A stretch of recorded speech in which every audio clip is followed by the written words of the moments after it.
চাইতে ঊর্ধ্বে। তাই নাকি? কি করে বুঝবো তোমার খোদা অন্যান্য সকল খোদার চাইতে ঊর্ধ্বে? তুমি আর তোমার খোদা ও ইস্তারের মন্দিরের ধর্মযাজকের মতো স্বর্ণরৌপ্য লুটে নিতে চাইছো না, তা কি করে বিশ্বাস করব? আমার বাস্তব অবস্থা হচ্ছে আমি গভর্নর লাবানের নিয়োজিত রাখাল। আমার কোনো কিছুই নেই, আর কোনো কিছুর জন্য আমি কারো কাছে প্রতিদানও চাইনি। তোমরা কি আমাকে আমার কাজ অন্বেষণ না রাখালি করা ছাড়া আর কিছু করতে দেখেছো? দেখেনি জন্য কি এখন আমাদের দেখতে হবে? তুমি হয়তো সুযোগের অভাবে ভালো আছো, নয়তো তুমিও কোনো অংশে কম যেতে না। তোমরা সবাই একই রকম। ধর্মকে তোমরা মুখোশ বানিয়ে নিজেদের আখের গুছিয়ে নাও, সহজ সরল মানুষদের ঠকিয়ে তাদের সম্পদের রাজা হও। তোমার কষ্ট বুঝতে পারছি। তোমার সন্তান মৃত্যুর কোলে ঢলে পড়েছে, অথচ কেউ তাকে সাহায্য করতে এগিয়ে আসেনি। না ইস্তার জাদুকর, না ওই মন্দিরের খোদা ইস্তার। তাই সকল খোদাকে দোষারোপ করার অধিকার হয়তো তোমার আছে। মন্দিরের অক্ষম ইস্তারের সঙ্গে আমার কোনো কাজ নেই। আমার কথা তোমার না দেখা প্রভুর সঙ্গে। আমরা অনেক ধৈর্য ধরেছি আর অনেক কষ্টও করেছি। এখন আর কোনো নতুন খোদাদের ধৈর্য ধরার মতো অবস্থা আমাদের নেই। আমাদের ধর্মযাজক আসছে, ফারাজ তার কথার শাস্তি পাবে।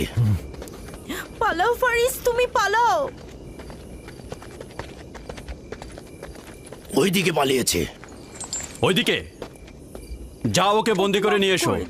দেখো যেন পালিয়ে না যায়। ওকে ছেড়ে দিন, যে ওকে করে মাফ হোক ওকে দিন, ধরে নিয়ে ফিরবে। ওকে ছেড়ে দিন, ওকে মাফ করে দিন।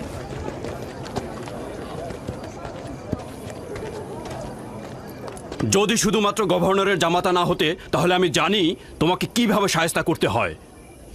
মন্দিরের কোনো প্রতিনিধির সাথে আমার কোনো কাজ নেই। তোমরা সবাই চলে যাও। ইয়াকুবের কুফরি কথায় তোমরা কেউ কান দেবে না, আর কেউ বিশ্বাস করবে না। তোমরা কি কেউ দেখছো না? হ্যাঁ, এই ইয়াকুব তার কুফরি কথাবার্তার কারণে ফাদ্দানে দুর্ভিক্ষ নিয়ে আসছে। আমাদের ধর্মযাজক ঠিক কথাটাই বলেছেন। ইস্তারের অভিশাপে বালা মুসিবত আসার পূর্বেই চলো চলো আমরা এখান থেকে চলে যাই।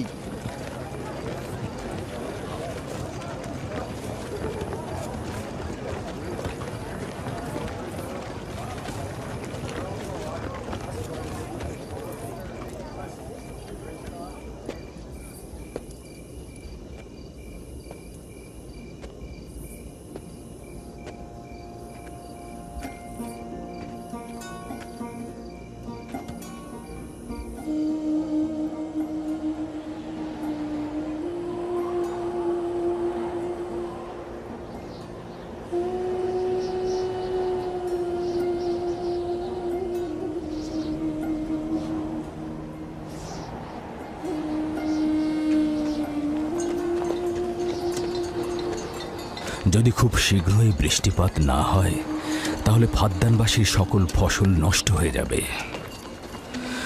আশা করছি মহান খোদা অতি দ্রুতই বৃষ্টিপাত প্রদান করবেন। ওখানে কি হচ্ছে বাবা? এটা ফাদ্দানবাসীর প্রাচীন রীতিনীতি। এখানে ইস্তার নিয়ে কেউ কটু কথা বললে তাকে আগুনে নিক্ষেপ করে হত্যা করা হয়। বিচার করা হয় না সে সত্য বলেছে কিনা। ছেড়ে দাও, ছেড়ে দাও আমাকে বলছি, ছেড়ে দাও আমাকে, ছাড়ো বলছি। হে মহান ছেড়ে দাও। ধর্মগুরু, ওকে মাফ করে দাও, আমাদের উপর রহম করো। আমাকে ছাড়ো, ছাড়ো। আমার কি দোষ? আমি তো কিছু করি নাই। আমি কি বলেছি তোমাদের? আমাকে আমাকে এভাবে বেঁধে নিয়ে যাচ্ছ? আমাকে ছাড়ো। শোনো, তুমি এখানে ভেড়ার পালগুলো দেখে রাখো, আমি একটু আসছি। ছাড়ো, ছাড়ো, ছাড়ো আমাকে। এই, ছেড়ে দাও, ছেড়ে দাও, ছেড়ে দাও। এই, তোমরা তোমরা নির্মমতা করছো। তোমরা আমার উপর নির্মমতা করছো। আমাদের রহম করো। ছেড়ে দাও, ছেড়ে দাও। এই, আমার কি দোষ? আমার কি দোষ? আমাকে ছাড়ো, ছেড়ে দাও। এই, তোমরা আমার উপর অবিচার করছো। ওই যে দেখো, ইয়াকুব কি রাখাল, করছো? গভর্নর লাবানের জামাতা। এটা ঠিক করছো না। আমাদের উপর দয়া করুন, আমাদের উপর রহম করুন। কাফের শাস্তি একটাই। ফাদ্দানবাসী, তোমরা যে এগিয়ে রাখো, তোমরা অবশ্যই শাস্তি পাওয়া উচিত। একদম ঠিক না। আমার উপর অবিচার হচ্ছে। আমি কিন্তু আমাকে এভাবে অমানবিক ভাবে পড়ানো হচ্ছে।